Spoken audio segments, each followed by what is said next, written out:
Well, hello, folks. My name is Colin. I am the DM for Arcana of Alstaria, which is one of the campaigns that we run here in Shadow Realm Fictions. We also run one other campaign, which is Grass of the Starved, and we have another DM that runs that through his runs us through his world there. And so, what today is about is one of the third things that we do, which is that I go over some lore, which is some world building, some updates, and whatnot. So, if you like the lore videos, let us know in the comments. You can also catch us over on YouTube later if you didn't catch the stream live. And we usually post to most of our other social media as well. Updates, we obviously got to play with this new handy dandy table that is pretty cool. So, got slots and stuff like that. So we got cup holders and then a dice tray, and then these boards lift up to create a place to hold stuff, or TV that is actually down below. And so we'll be taking some time in the future to basically um, get the TV up and running for some more immersion for the players, and then also ease for like battles, encounters, or dungeons for us. Um, right now it's just an unfinished wood. We're hoping to paint it kind of a nice barn red, and then have some gray if you like those color options now or in the future. Just let us know. Okay, so I think that's it that we have for updates. September is ending. Our next session will be a co-session between me and our previous guest DM, John. And he did an amazing job, so shout out to John. Super loved being able to roleplay the character that you've brought to life, and then see you bring to life a story within the campaign. With that said, we're going to dive in a little bit. So last week I was catching us up some about the state of the current campaign, which is the party is searching for these 7 swords of power, and in doing so, we'll be able to find 2 different seals. So we ended that section and basically made it so, or not made it, but the party was able to find a third of the swords. So they're on their way to collecting these swords to get that. But since the first 2 episodes were kind of catching us up on what's happened in the campaign, it wasn't as intense setting on lore per se. And so we will dive into some of the history now. So there's a couple different things in the campaign. My players, a lot of them played in campaign 1, which was not streamed, and so they kind of got a taste of some of what is to be as far as the structure and organization of this campaign. The gods in here, and I was explaining this last round, is that all the D&D gods are under one of the 4. Well, today we're going to kind of merge NPC and lore together. So we're going to talk about one of the 4. Well, we might talk about 2 of them. So we'll start with the one, a recap on the one, who he essentially was able to split his power to create the world, and then he split it again and created his children, and then he split it umpteen different ways to create all the different races within D&D Beyond that are playable races. And so when he did so, he basically vanished. His children don't know where he is. And there's basically rumors about whether or not he still exists um, in the setting. And so a lot of people refer to him as the One, and there's not a great description on what he does or how he functions or where he's at. Some people believe he just wanders the material realm and only chooses to appear when there is something he can do to help change the coming events. Collecting the right people and placing them or nudging them or encouraging them here or there, or suggesting something to a general during a fight or something of that nature, being involved in some of the world's politics to a degree. So, with that said, there's not a lot of information on him, even in the lore context, other than casually people know, oh well, we were, if they choose to believe, we were created by the One. So moving forward, we're going to talk about one of his 4 kids, and I think it's going to be important for some of my players, and they'll get to discover some more, hopefully in the future, at least a couple of these the gods in some capacity. But for a lore sake, we're going to talk about Light, who is kind of almost what you'd expect her to be on the spectrum of what her other siblings are. So you have, again, Time is the eldest, and you have Light, then you have Twilight, and then you have Chaos. So Light functions kind of as the good, the Fae also typically follow Light, and in one of her first acts as being a deity, she created the Fae realm, and so that's where a lot of the Fae originates from in general, and so they choose to be of a lawful good nature for the most part, or in the good kind of category of forgetting of personalities. That's what we'll call it. And so basically, one of our players knows that she at least started the campaign coming from the Fae realm. And so the current state of affairs is that the Fae has been locked down, and traveling to the Fae is not something that can be easily done. In fact, any attempts in the last couple months have led to it basically not being able to travel to the Fae realm. The Fae was rather peaceful up until more recent memory. They kind of stayed out of the affairs of the war that's going on in the material realm. And so there's almost a negative connotation towards Fae folk in general, even if they're in a city that is pretty accepting in Mersta. And so we find that because they did not choose to act and they chose to remain neutral, that there's some animosity, or not, I don't know if animosity is the right word, but basically some contention against some of the Fae. The Fae also kind of, they have a main city in the Fae realm, and it's called Hope. And so Hope was a city kind of made out of materials of light. So buildings were made out of rays of light and such.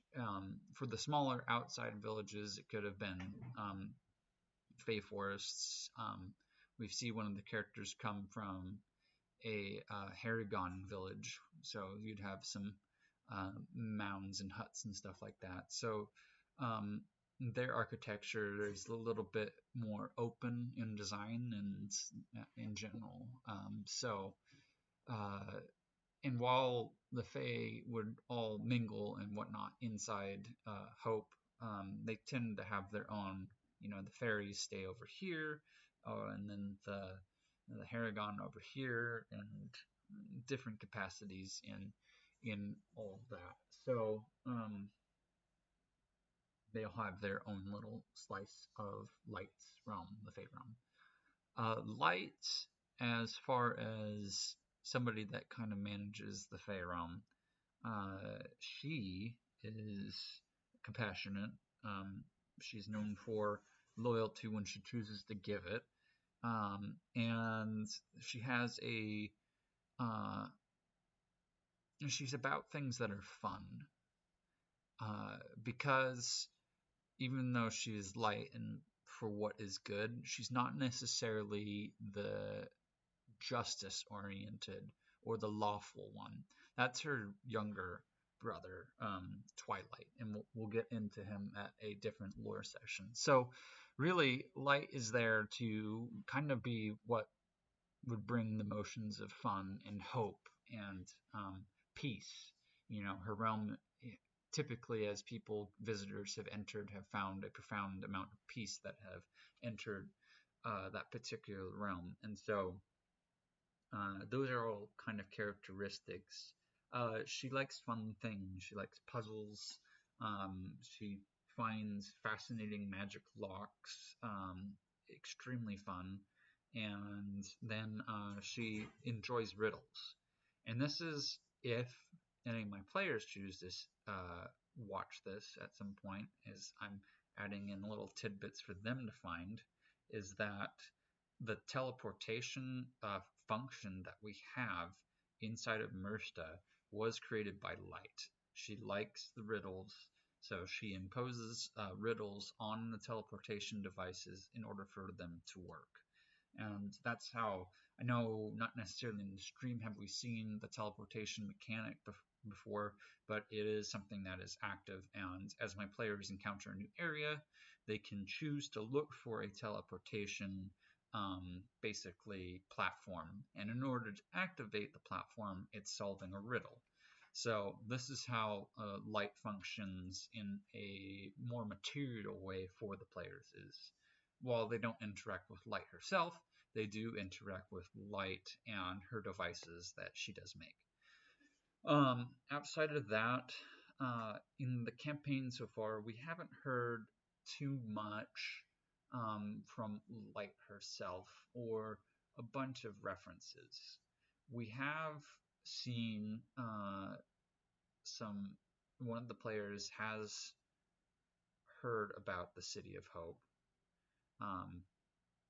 but last they know of it, it was in a state of destruction. And even though the Fae didn't choose to be in the war, the Fae, the dragons were able to enter the Fae realm, and they had torn apart Hope as a city. Last one of the players knows. So this once peaceful city and peaceful realm, we're going to see kind of a dynamic um, where Light is going to struggle with a bit of basically the aspects of destruction in her realm. Something that she had a hand in creating has now been destroyed. So we'll most likely see some sort of aspect of that. She, as far as characteristics, she has long blonde hair, kind of ethereal. She doesn't have a lot of tangibility in her physical mass. She's kind of see through. She does enjoy flowers though, so it is ribboned in her hair. Her hair is well past her knees, so very long hair, and she almost has a young girl kind of appearance to her than like a full-fledged woman type thing, not thing, appearance. And so she doesn't always strike people with the level of maturity you'd expect from a deity. She is very kid-like in the way that she likes to interact with people. However, feeding back into that deep loyalty thing, even though she does have a kid-like manner and that's how she chooses to interact, she can occasionally get serious, and her seriousness usually comes out in some sort of form of wisdom that's offered, and that's what people in the realm, if they choose to um, follow her, one of her other monikers is the Lady of Wisdom, and so she provides insights that uh, especially adult perspectives wouldn't always see. And so, when people have previously entered the Fey realm to go visit with Light in order to interact with her, they're usually seeking some sort of wisdom, guidance of some sort. Um, her energy, if a cleric were to call upon her, is usually of a white, light, radiant type style. Um, so there is different aspects where she bleeds into the campaign and continue to looking into her character as our party gets to experience more about the realms, more about the teleportation devices in general. So outside of that, we'll go on to a little bit of world building in the sense that in campaign 1 we had the players move through several different continents, and right now in the current world state there is only one continent, which is the mentioned Mersta. When I'm talking about Mersta, it's a continent within Alstaria, which is what the campaign's after. So in the current world state, only Mersta exists. Any ships that have been sent towards out to the unmapped sea have never returned. And so people just assume that it's basically the like kind of Renaissance times where, you know, people were thinking that you just fall off the edge of the world from a waterfall or some sort. So ultimately, people don't know about the others. The dwarves at this point canonically haven't dug deep enough or far enough to find the Underdark and forge the Citadel, which was also part of campaign 1. So there's more to explore in this world, in the sense that the players aren't as exposed to as big of a functioning world at this point. And so there is mechanics to bring in different aspects potentially in the future. As we continue to progress through campaign 2, I could expect to see some sort of something happening with the other continents. Again, I'm putting that in there as insight for if any of my players end up watching this video. So, excited to leave little treasure troves like that in these videos. Ultimately, I think that's what we've got. Next week, we will talk a little bit more on updates about an upcoming one-shot. We will have almost completely all new different players that we haven't seen before. That's the intention for Shadow Realm Fiction, is to bring in players local to our little Alaskan town here and get them playing, especially if they need an easy, interesting, fun place to try it out. So I got a couple of younger folk that have been looking to try to play that I'm gonna hopefully get here, and we'll do one shot, and then you'll see hopefully some of the players from the campaigns that join in as well, kind of as a mix. And so we'll discuss some of that and any other updates that we have. Keep a lookout on our social media for more updates about the table. We will be eventually standing it, getting in power and all that good stuff. I guess the last little tidbit is we will be functioning on Roll20, hopefully not this next stream, but one of the following streams we'll be able to do that and share a screen so that the player or the viewers can also see what the battle is and what the heck we're talking about, instead of it just being all theater of mind, that you guys also get to see and maybe participate in the future. Thank you for your time, and have a lovely rest of your night.